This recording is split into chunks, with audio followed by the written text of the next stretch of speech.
यह है एक छोटा सा गांव रामपुर। इसी गांव में एक छोटी सी चाय की दुकान थी। आपकी कितनी चाय लगा दूं? भैया 2 चाय बोला ना। थोड़ा जल्दी बना दो ना। बस 2 मिनट में देता हूँ। ये लीजिए। और बिस्कुट वगैरह दूं क्या? नहीं नहीं, और बिस्कुट वगैरह नहीं चाहिए। वो अपना काम बड़ी लगन से करता और उसकी चाय की दुकान अच्छी चलती और वहां से थोड़ी ही दूर में उसका घर था। राधा राधा, ओ राधा, जरा एक गिलास पानी लाना। जाकर एक गिलास पानी भी नहीं पी सकते क्या? मैं दिन भर घर का काम करती रहती हूँ। जाओ जाकर पानी पी लो। इतना भड़क क्यों रही हो? मैं जाकर पी लेता हूँ। तुम छोटे से काम पर भड़क जाती हो। रामू राधा से खूब प्यार करता पर राधा रामू से जरा भी प्यार नहीं करती थी। रामू के जाने के बाद एक गैर मर्द रामू के घर आता है। रामू अपनी दुकान पर मेहनत कर रहा होता है और राधा मोहन को अपनी गोद पर बैठाकर अपने पलंग पर सोई थी। जल्दी जाओ वरना वो गधा रामू देख लेगा हम लोगों को। मुझे कब तक तुमसे छुप छुप कर मिलना होगा? मुझे तुम्हारी याद दिन भर सताती रहती है। पर मैं क्या करूं, मुझे भी उस रामू के साथ रहने में अच्छा नहीं लगता। एक आइडिया है मेरे पास। अगर तुम इस आइडिया को अपनाओगे तो हम दोनों हमेशा के लिए साथ साथ रह सकते हैं। ठीक है, हम दोनों ऐसा ही करेंगे।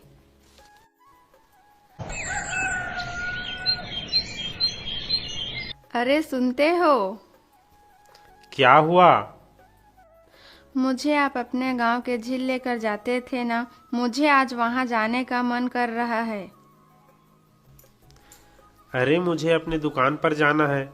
हम दोनों फिर कभी चलेंगे। और तुम्हें वो झील पसंद ही नहीं है तो फिर तुम उस झील पर जाने की जिद क्यों कर रही हो? मुझे तो आज जाना है बस। अरे तुम भी ना बच्चों जैसी जिद करती हो। लो चलो अब।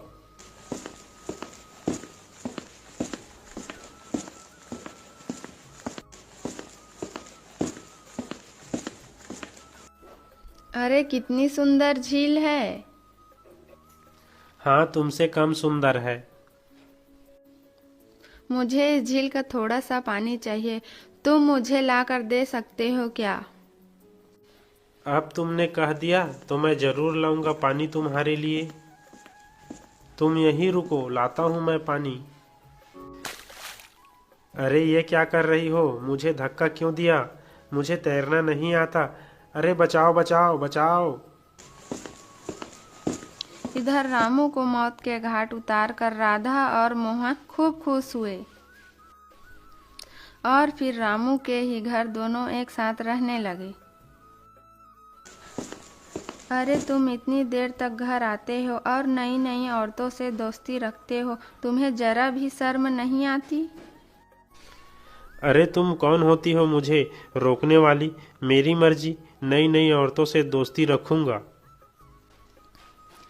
तेरे चक्कर में आकर मैंने अपने पति को मार डाला। चला जा यहाँ से, मेरे आंखों से दूर हो जा।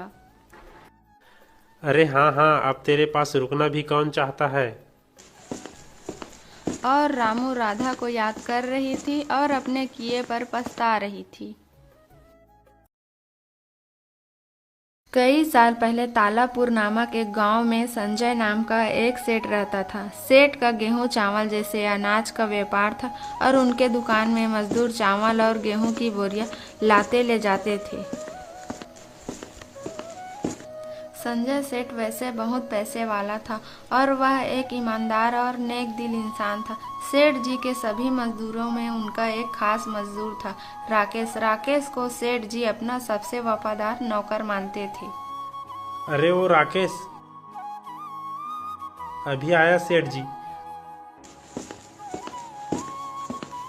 आजकल काम कैसे चल रहा है? मजदूर बराबर काम तो कर रहे हैं ना? सेठ जी, आज समीर छुट्टी पर है और अजय आधा घंटा लेट आया है। ठीक है ठीक है, जाओ अपना काम करो।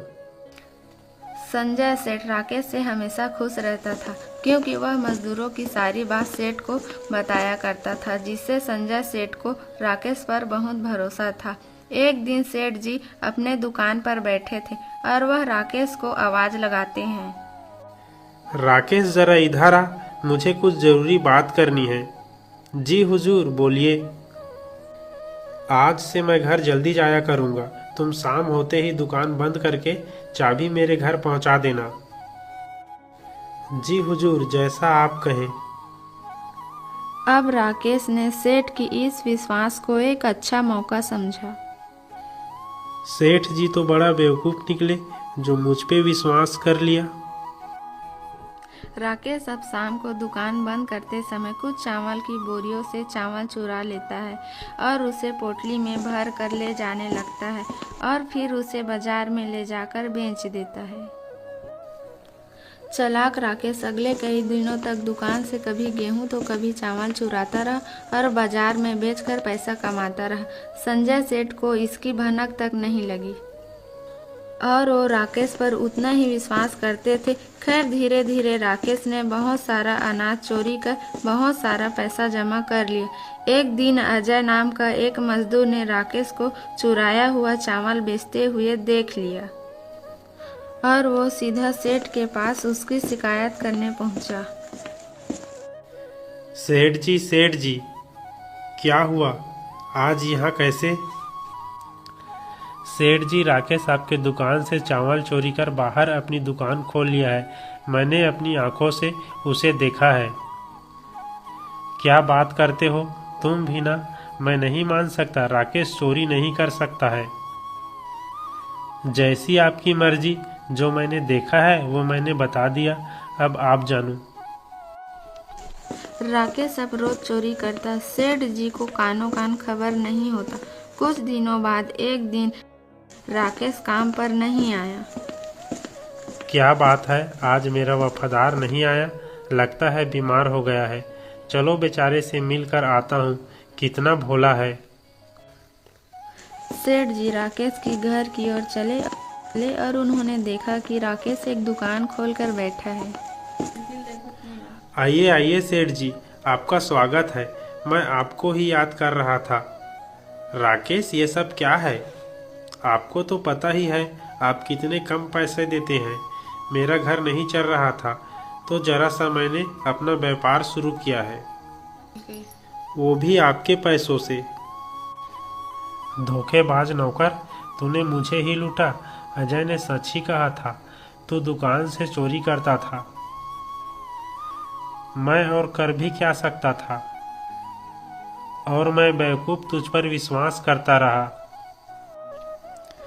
सेठ गुस्से से चला गया और उसने एक सबक सीखा कि किसी पर भी आंख बंद करके भरोसा नहीं करना चाहिए। एक घने जंगल में एक आम का पेड़ रहता था। वो बहुत दुखी और हताश रहता था। घने जंगल में उसे किसी की आने की आहट सुनाई दी। उसने देखा कि एक लकड़हारा अपने हाथ में कुल्हाड़ी लेकर उन्हीं की तरफ आ रहा था। पेड़ ने लकड़हारे को आवाज लगाते हुए कहा, सुनो भाई, मुझे लगता है तुम्हें लकड़ी की जरूरत है। तुम मुझे काट कर ले जा सकते हो। हाँ, पहली बार मुझे कोई पेड़ खुद कह रहा है कि मुझे काट लो।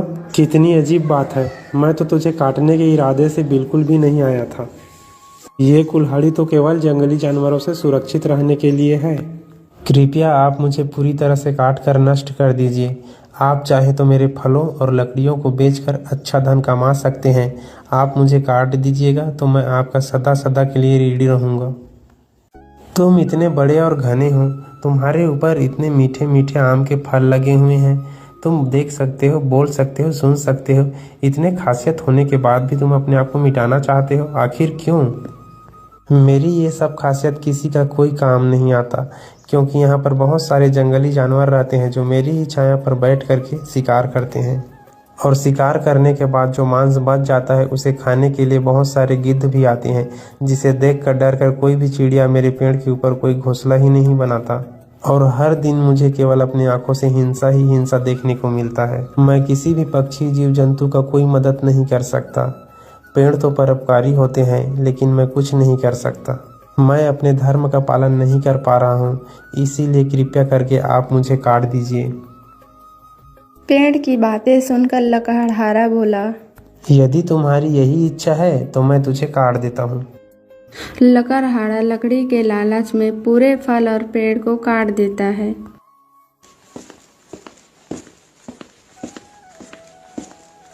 वो लकड़ियों और फलों को बेच देता है। इसके बाद उसके पास बहुत सारा धन एकत्रित हो जाता है। तो एक पूरी बात वो अपनी पत्नी को बताता है। तो उसकी पत्नी उससे कहती है, आप धन के लालच में इतना गिर जाएंगे, मुझे नहीं पता था। परोपकारी पेड़ की मदद करने की वजह उसे आपने काट दिया। मैं इस धन को हाथ भी नहीं लगाऊंगी, ये पाप से कमाया हुआ धन है। तुमने मेरी आंखें खोल दिया। सच में मुझसे आज बहुत बड़ा पाप हो गया। धन की लालच ने मेरी आंखों पर पट्टी बांध दी थी। मैंने उस पेड़ को अपने हाथों से नष्ट कर दिया। लकड़हारा और उसकी पत्नी आत्मग्लानि में घुस गए थे। वो अपने आप को दोषी समझ रहे थे। कुछ दिनों तक उदास रहे। अपने पाप को मिटाने के लिए हर मुमकिन कोशिश करते रहे, पर उसे इस बात का दुख था कि उस पेड़ को जीवन दान नहीं दे सकते। तभी लकड़हारे को याद आया, पेड़ की गुठली उसके पास है और वह पूरी तरह सूख के गुठली हो चुके हैं। ये देखकर लकड़हारे को एक आस जागी, फिर से उस पेड़ को जीवन दे सकता था। दौड़ते हुए उन गुठली को लेकर पहाड़ों की तरफ चला गया। उसके बाद पहाड़ों में उस गुठली को उपजाऊ जमीन में लगा दिया और वह प्रतिदिन आके उस गुठली में पानी डालता रहा। वहाँ एक पौधा उगाया।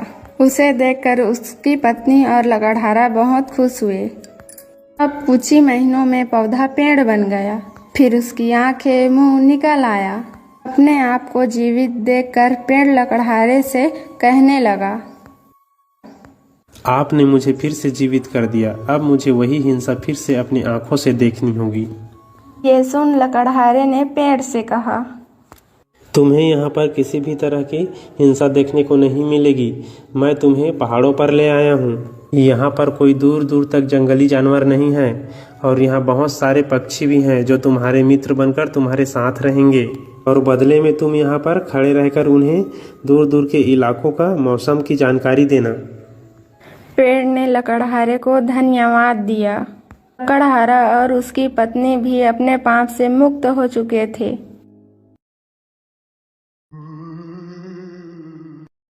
तुम कौन हो? मैं चुड़ैल हूँ। मैं मैलू हूँ। चलो अंदर चलते हैं।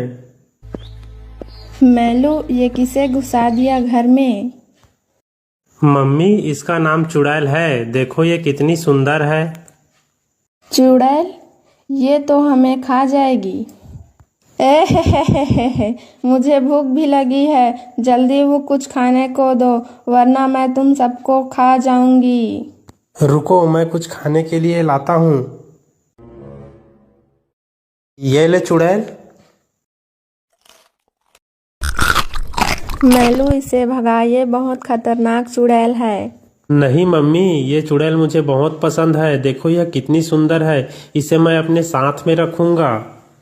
और खाना दो, मुझे भूख लगी है। और खाएगी चुड़ैल? तब तो तुझे लाला की दुकान में ले जाना पड़ेगा। चलो मैं तुम्हें ले चलता हूँ। लाला। मैलू, तू फिर आ गया मेरी दुकान में। लाला, देखो मेरे साथ कौन आया है। चुड़ैल, मैलू भगा, इसे भगा, मुझे डर लग रहा है। लाला, तुम डरो मत इससे, ये बहुत अच्छी चुड़ैल है। तुम इसे बिस्कुट टॉफी दे दो, ये तुम्हें कुछ नहीं करेगी। मुझे खाना दो, मुझे भूख लगी है। मैं चुड़ैल हूँ, चुड़ैल। ही ही ही ही ही ही। चुड़ैल, तुझे उड़ना भी आता है?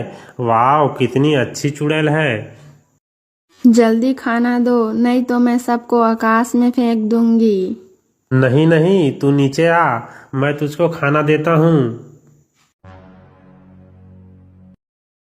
ये ले।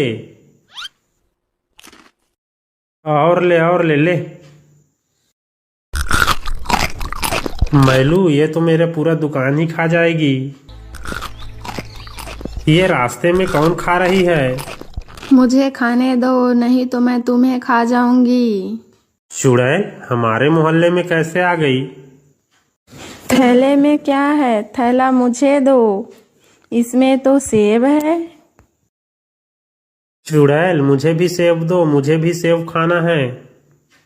मैं अपना खाने का सामान किसी को नहीं देती हूँ। तू मुझे अच्छा लगने लगा इसीलिए ये ले, तू भी खा। तुम दोनों मेरा सेब क्यों खा रहे हो? लाओ मुझे मेरा सेब दो। ज्यादा मेरा मेरा करोगे तो तुम्हें भी खा जाऊंगी। नहीं नहीं, तुम खाओ। पहले मैलू ही मेरा सामान खाता था लूट करके, अब ये चुड़ैल भी आ गई खाने को। मैलू घर चल, ये चुड़ैल बहुत खतरनाक है। हाँ मम्मी, चलता हूँ। चल चुड़ैल, घर पर जाकर खेलेंगे।